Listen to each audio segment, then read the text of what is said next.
I never thought I'd end up living in such an old, run-down apartment, especially so late at night.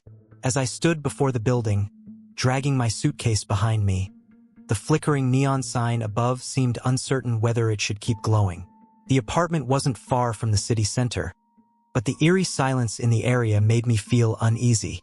My friend, Anna, had told me that ever since the building was completed, it never housed many residents. Over the years, it became more and more deserted. Still, with a work transfer, I needed a place to stay for a few months, and Anna suggested I move in with her for the time being. I glanced up at the 9-story building. Anna lived on the 8th floor, and she had mentioned something that kept nagging at the back of my mind. Rooms 203, 602, and 701. According to her, no one ever went in or out of these rooms, and the doors were always tightly shut. I felt an uneasy chill crawl down my spine but tried to brush it off as exhaustion. It was nearly midnight after all. There was no elevator, only the dim light from the stairwell guiding my way up the stairs. Step by step, the closer I got to the top, the heavier the air seemed to become. I stopped on the 5th floor to catch my breath. The silence around me was so thick, it felt as if I was the only living soul in the entire building. Glancing at my phone, the screen lit up, 11:45 p.m. and only 20% battery left. Just a little more, I mumbled to myself, forcing my legs to keep moving. When I finally reached the 8th floor, Anna was waiting for me at the entrance to her apartment. Her face showed a strange look of urgency, and as soon as she saw me being helped upstairs, she rushed over and started asking me a barrage of questions. But my mind was blank, unable to process anything she was saying. The fatigue and the strange atmosphere around us weighed heavily on me. Anna led me inside, and I was surprised by how warm and cozy her place felt compared to the rest of the building. It was old but neat and clean. As we sat down, she handed me a glass of water and said, "You know, this building isn't like other places." I nodded, taking a sip of the water, feeling the coolness slide down my throat. "I've been living here for a while," Anna continued, her voice low. "Those rooms, 203, 602, 701. No one ever goes in or out. But every time I pass by them, it feels like someone is watching."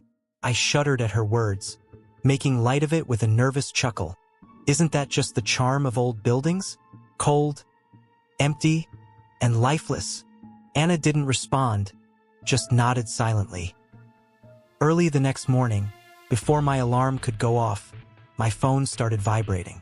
Groggily, I reached for it, only to see something that made my heart race. There was a missed call. From me.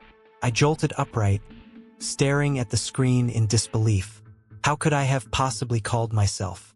I was fast asleep, and there was no way I could have accidentally dialed my own number.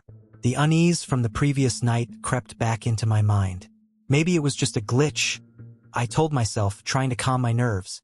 Technology messes up sometimes, right? Still shaken, I decided to head out for some fresh air and breakfast.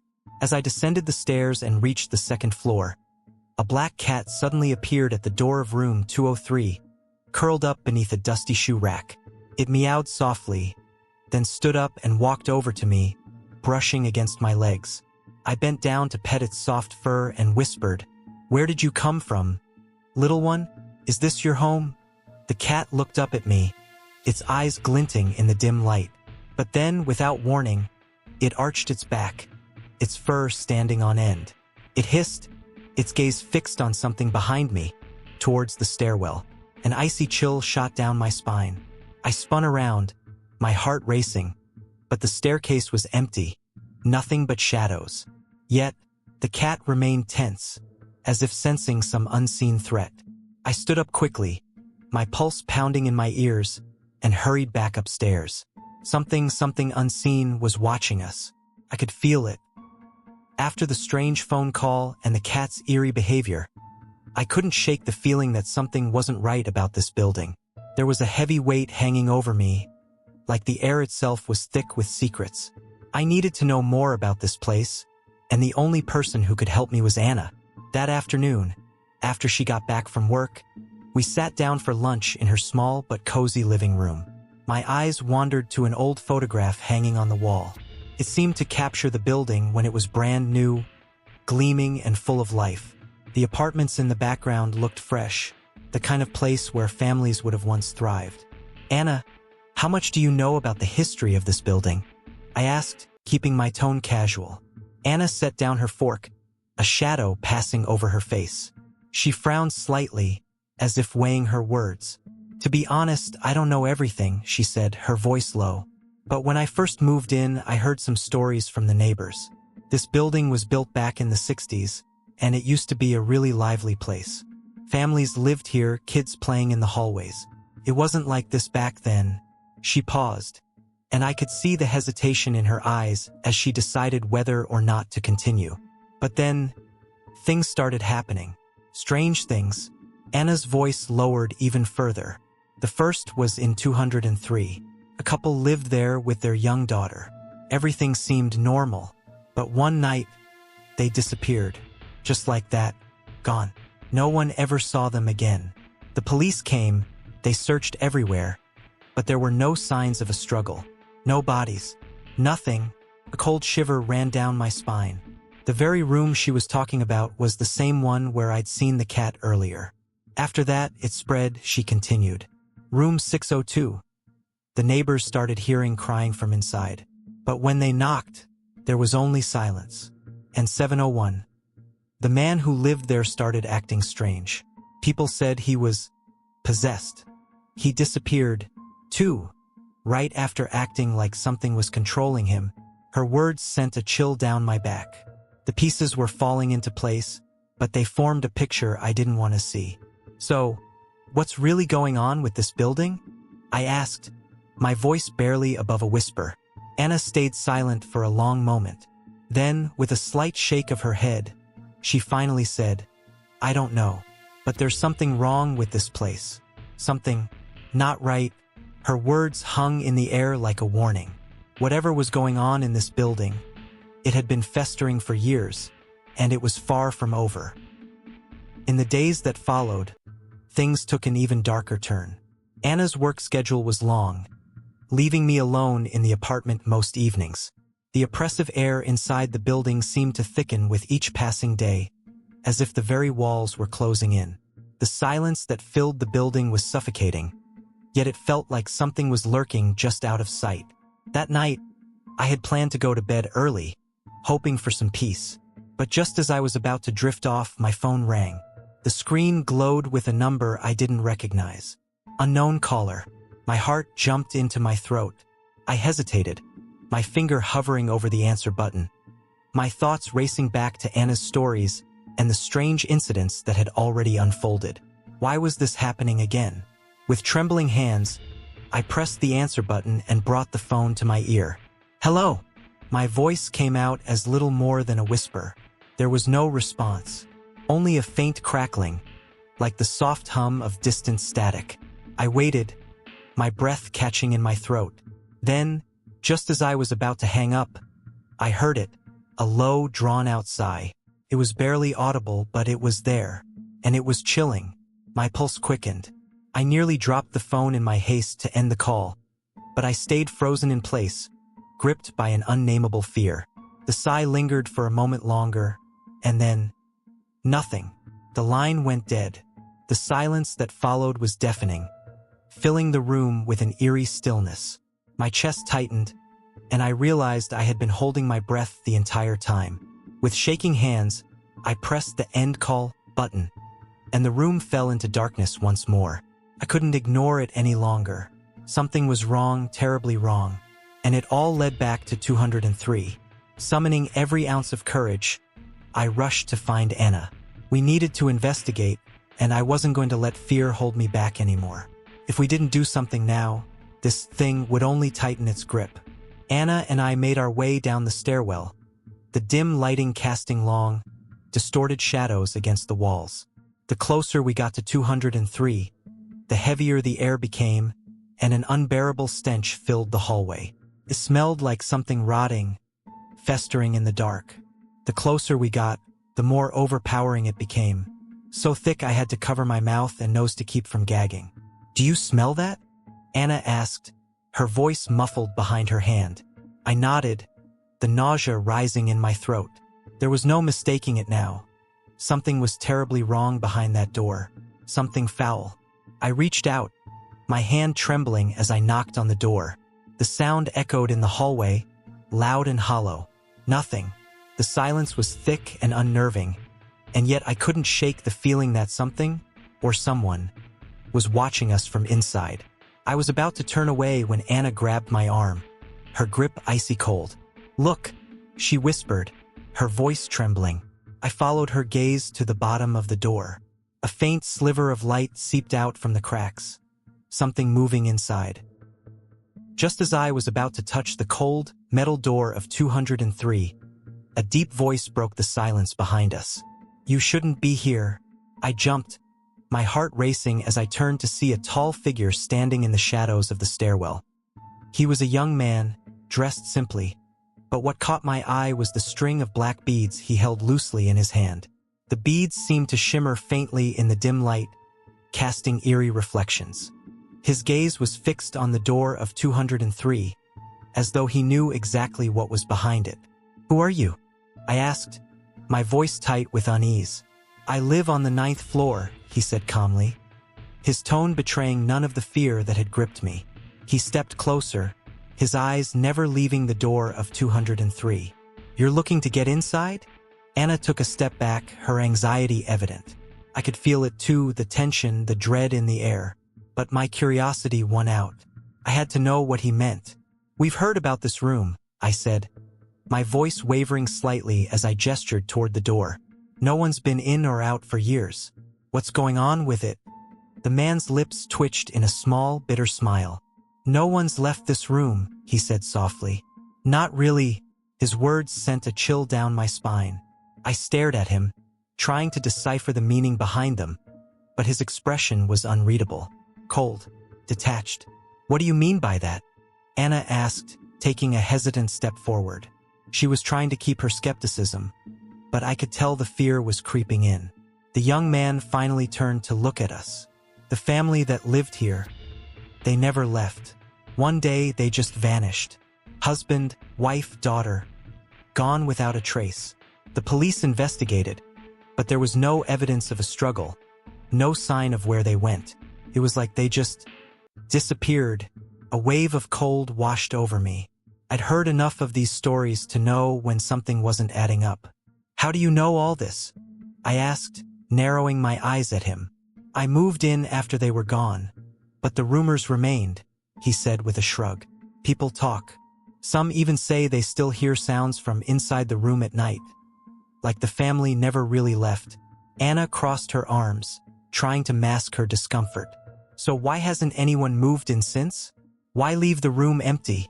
"No one stays long enough to move in," he replied, his eyes darkening. "Anyone who tries either leaves in a few days, or worse." I felt my pulse quicken as he said those words. The weight of his statement hung in the air like a threat. Something was wrong with this place.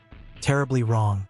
Then, without a word, the young man reached into his pocket and pulled out the string of black beads, holding it out toward me. "Here," he said, his voice low. "Take this. It's a protective charm. It'll help keep whatever's in there out here." I hesitated, staring at the beads in his hand. They felt cold, and the weight of them seemed almost unnatural. Beside me, Anna looked unsure, but neither of us dared question it. I slowly reached out and took the beads, feeling the cool, smooth surface in my palm. "If the beads heat up," the young man said, his voice now barely above a whisper, "leave immediately." And with that, he turned and disappeared back into the shadows of the stairwell, leaving us standing alone in the dim hallway. I glanced down at the beads in my hand, feeling the strange, icy energy radiating from them.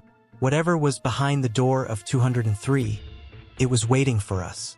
"Should we keep going?" Anna asked, her voice barely audible. I tightened my grip on the beads, my mind racing with uncertainty. "We have to," I said, more to myself than to her. "We need to know what's inside." By the time we returned to the apartment, night had fallen, and the chill in the air seemed more oppressive than usual. The elevator creaked its way up, the low hum of machinery vibrating through the walls. My fingers absently brushed the string of protective beads around my wrist, but they offered little comfort. The stranger's warning still echoed in my mind. This place wasn't clean. When the elevator doors slid open, Anna stepped out ahead of me, her shoulders hunched as though bracing against some unseen force. The hallway stretched out before us, dimly lit by flickering overhead lights. Every step we took towards 203 felt heavier, the stench of rot growing stronger with each passing second. I found myself pausing in front of the door again, that same familiar dread tightening my chest. The door was just as we'd left it, tightly shut, giving no hint of what lay beyond. Yet the tension in the air seemed unbearable now. The air itself felt thick, as though the very building were holding its breath. Anna glanced at me, her face pale. "Are we really doing this?" she asked, her voice shaky. Maybe we should leave this alone." I swallowed hard, my hand gripping the beads tightly. "We need to know what happened here. If we don't, we'll never be able to walk away from it." Reluctantly, Anna nodded, though the fear in her eyes was unmistakable. Together, we walked back into her apartment, and the moment we crossed the threshold, the oppressive feeling eased ever so slightly. But the unease remained. I couldn't shake the thought of the missing family. The details were gnawing at me, and we needed answers. We needed to dig deeper. The next morning, we made our way back to the local library. This time, I was determined to find more substantial information, something that could explain what had really happened to the family in 203. The librarian, an older man with a sour expression, seemed to eye us warily as we returned to the dusty archives. He didn't say anything but led us back to the stacks where the old reports were kept. As we combed through the faded pages of news articles and police reports, we finally stumbled upon a more detailed account of the 203 family's disappearance. The family had been ordinary husband, wife, and their 5-year-old daughter. There were no signs of trouble until the days leading up to their disappearance. Neighbors had reported odd behavior, especially from the husband, who was often seen standing in front of their apartment door, listening as though he could hear something from the other side. One neighbor claimed that the night before they disappeared, he had heard soft crying from inside the apartment, but when he knocked, no one answered. The next morning, the lights were off, and the door was locked. No one ever saw the family again. The police report stated that there was no evidence of a break-in or struggle. Everything inside the apartment had been left untouched. No signs of a hasty departure, no clues as to where they had gone. The windows had been locked from the inside, and the door had been bolted shut. It was as if the family had simply vanished into thin air. "This doesn't make sense," I muttered, flipping through the report again. "How could they just disappear like that?" Anna frowned, her eyes scanning the faded text. "It sounds less like a disappearance and more like something took them." Hours had passed in the library as we pieced together fragments of the building's dark history. Each article, each police report added a layer to the mystery of room 203. It wasn't just one family that had disappeared over the years. There had been a string of strange occurrences, all leading back to that same cursed apartment. Yet, despite our growing unease, we couldn't stop ourselves from digging deeper. By the time we returned to Anna's apartment, it was dusk, and the long shadows outside made the old building seem even more foreboding. The oppressive weight that had been following us for days now seemed to hang over our heads like a storm cloud, ready to unleash something dark and terrible. "We should stop," Anna said, her voice shaky as we stood outside her door. "We've gone too far. This is dangerous." She was right, of course. Something about this building felt wrong, malevolent, and the deeper we delved into its history, the more I felt its pull. But I wasn't ready to walk away. Not yet. "We're too close," I replied, my voice low. "We need to understand what's happening here. If we don't, it's never going to stop." Anna looked at me, fear flashing in her eyes. For a moment, I thought she might argue, but instead, she sighed and unlocked the door. We stepped inside, but the apartment, which had once felt like a refuge, now felt cold and distant, like the building was slowly draining the warmth from the room. The silence between us stretched as we processed everything we'd uncovered. The family in 203 hadn't just disappeared. They had been part of something much larger, something connected to the building itself. And I couldn't shake the feeling that whatever had taken them was still here, watching us. That night, I couldn't sleep. My mind kept replaying everything we had learned, trying to piece together a coherent explanation for what was happening in this place. But no matter how hard I tried, the facts didn't add up. This wasn't a normal disappearance. This wasn't something that could be explained by logic or reason. It was something else, something darker. I must have dozed off eventually because the next thing I knew, I was back in the hallway outside 203, the dim light flickering overhead, casting long, eerie shadows on the walls. I tried to move, but my legs felt heavy, as though the building itself was holding me in place. Ahead of me, the door to 203 was wide open, a faint, ghostly light spilling out into the hallway. I could hear it then, a soft, childlike whisper, barely audible but unmistakable. "Help me!" My heart pounded in my chest, the fear rising like bile in my throat. I wanted to run, to scream, but I couldn't move.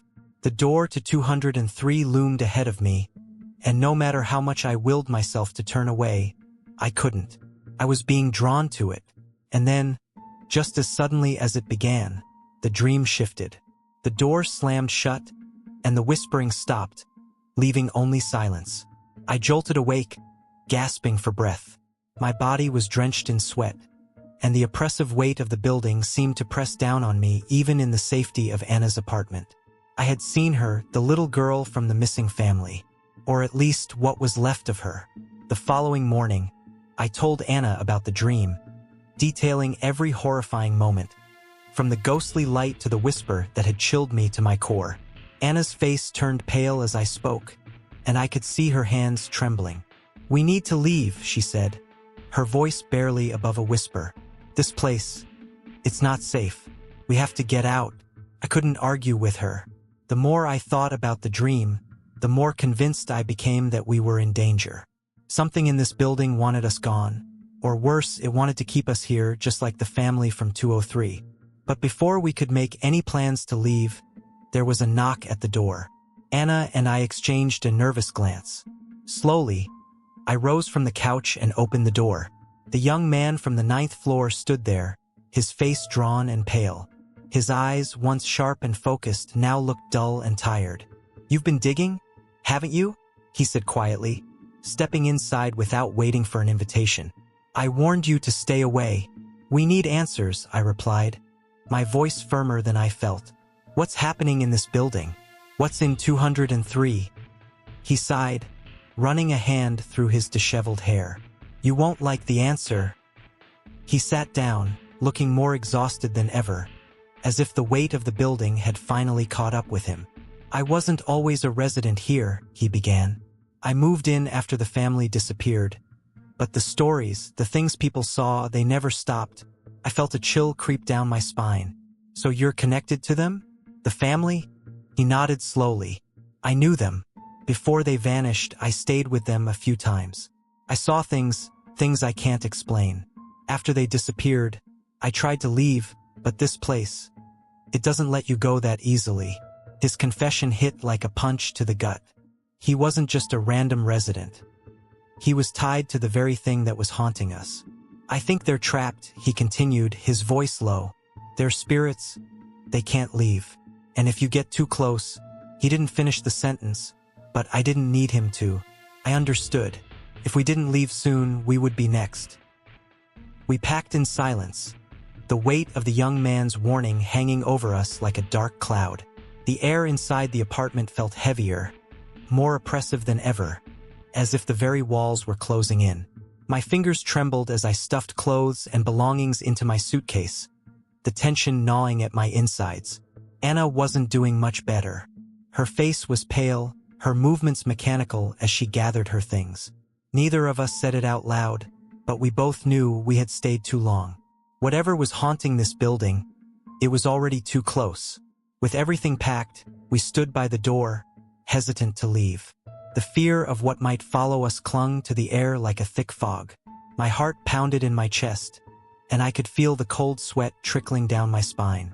"We're really doing this," Anna muttered under her breath, as if trying to convince herself. "We're leaving," I nodded, but a knot of doubt tightened in my stomach. Could we really escape this place? Or had we already gone too far? As we made our way down the hallway, past 203, the oppressive feeling intensified. The air was thick with the stench of rot, and I could feel eyes on me, unseen but always present. "Keep going," I whispered to Anna, though the words were more for myself. "We're almost out," but just as we reached the stairwell, we both froze. A soft whisper echoed from behind us. "Help me." I didn't dare turn around. My pulse was racing, my breath quickening. I grabbed Anna's hand, pulling her towards the stairs. We rushed down, our footsteps loud and hurried as they echoed through the narrow stairwell. My heart was pounding so fast it felt like it would burst out of my chest. Every step felt like a race against something we couldn't see but could feel, something dark and powerful. By the time we reached the lobby, we were both out of breath. I allowed myself a moment to believe that maybe we'd escaped. Maybe we were safe. But as I stepped outside, the cool night air offering a momentary relief, I heard it again. That soft, childlike whisper, curling through the night like smoke. "Help me." Thank you for watching. I hope you enjoyed this eerie journey through the cursed apartment building and its dark secrets. If you found yourself living in an old, mysterious building like this one, would you dare investigate the haunted rooms? Or would you pack up and leave immediately? And for those brave enough, what would you do if you heard a whisper calling for help from an empty room? Let me know your thoughts in the comments below. I love hearing your theories and ideas. Also, if you enjoyed the story, don't forget to give it a thumbs up and hit that subscribe button for more spine-chilling tales. Until next time, stay safe, and always keep an ear out for the whispers in the dark.